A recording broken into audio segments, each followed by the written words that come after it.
তো এনএক্সও 3 form fill up করার সময় যে স্টার্ট ডেট এবং এন্ড ডেটটা কী আছে, বিশেষ করে সবাই কিন্তু এটাই জানতে চাই কী করবেন। তো প্রথমেই দেখুন, ওপরে আমি এখানে একটা ফর্ম ফিল আপ করা হয়েছে, ওপরে এর যে নাম সমস্ত ডিটেলস কিন্তু এখানে দেওয়া আছে, এবং আপনি যে স্টার্ট ডেট এবং এন্ড ডেটটা আপনি কী দিয়ে দিতে চাইছেন সেটা যদি আপনি দিতে চাইছেন, তো এখানে দেখুন একটা আমার দেওয়াই আছে যে স্টার্ট ডেট এবং এন্ড ডেট যেটা যেটা আপনি ফর্ম ফিল আপ করার সময় যেটা দিতে চাইছেন, সেটা এখানে কিন্তু আপনার প্রপারলি কিন্তু দেওয়া আছে। দেখুন স্টার্ট ডেটটা কিন্তু এখানে করা আছে 2 জানুয়ারি 2024।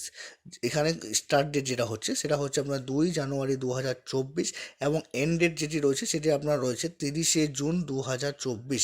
আপনি কিন্তু এই হিসাবে যে ডেটগুলো আছে সেই ডেটগুলো দিতে পারেন, যে 2 জানুয়ারি 2024 স্টার্ট ডেট হচ্ছে আপনার যে এনএক্স ফর্ম ফিল আপ। যেহেতু 6 মাসের এনএক্স ফর্ম ফিল আপ যেটা হয়, 6 মাসে লাস্টে 6 মাস আছে, সেই 6 মাসে আপনি টাকাটা কোথায় খরচা করছেন সেই ডিটেলসটা দিতে হচ্ছে।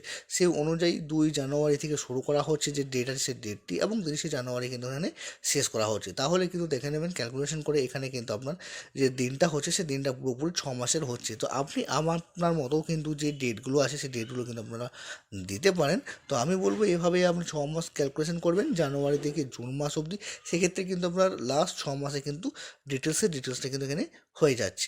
তো এইভাবেই কিন্তু আপনাকে যে ডেট আছে সেই ডেটটি কিন্তু আপনাকে দিতে হবে। এছাড়াও দেখুন এখানে প্রথমে কিন্তু name of nature of training যেটি আছে সেটি এখানে এডুকেশন অ্যান্ড ট্রেনিং করা আছে।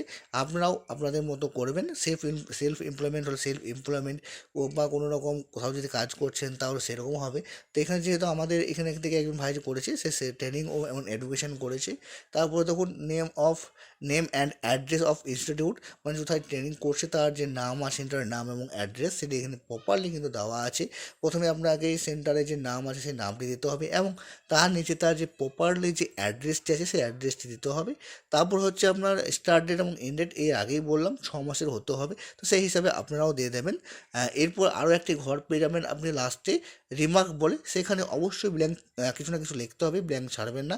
এখানে দেখুন কন্টিনিউ বা কোর্স রানিং বলে লেখা আছে, তো আপনারা এখানে কোর্স রানিং লিখতে পারেন বা কন্টিনিউ লিখতে পারেন, বা কোর্সের যে নামটি আছে সেটাও আপনারা কিন্তু এখানে লিখতে পারবেন। তো অবশ্যই রিমার্কে যে ঘর আছে সেটাতে কিছু না কিছু লিখতেই হবে।